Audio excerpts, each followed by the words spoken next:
پہاڑی زبان میں اپڈیٹ سنیے۔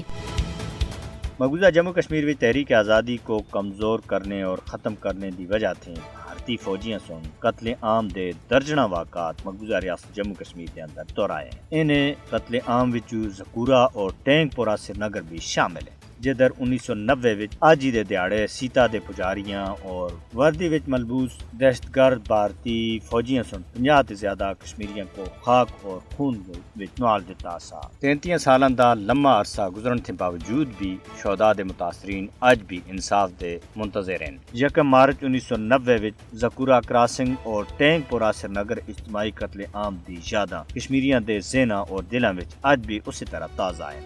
زکورہ اور ٹینک پورہ سری نگر جیسے انسانی قتل عام دے ثانیات سن بھارتی فوجیاں دا صفاق چہرہ بے نقاب کیتا ہے۔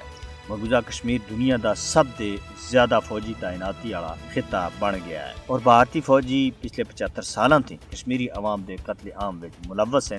دنیا خاموش تماشائی بنی ہوئی ہے۔ 33 سالاں وچ 96,175 تے زیادہ کشمیری بھارتی گولیاں دا نشانہ بن چکے ہیں۔ کشمیری شہداء دا خون کسی بھی صورت وچ ضائع نہ ہو سی۔ کشمیریاں دا آخنا ہے کہ اساں اپنے شہداء دا مشن جاری رکھساں۔ بین الاقوامی برادری کو بھارت دے ہاتھوں کشمیریاں دی نسل کشی دا نوٹس کرنا چاہیے۔ اقوام متحدہ دے جنگی جرائم دے ٹریبونل کو زکورہ اور ٹینک پورہ اجتماعی قتل عام اور دوئے ثانیات وچ ملوث بھارتی دہشت گرد فوجیاں دے خلاف کارروائی شروع کر کے انہاں کو انصاف دے کٹہرے وچ کھڑا کرنا ہو سی۔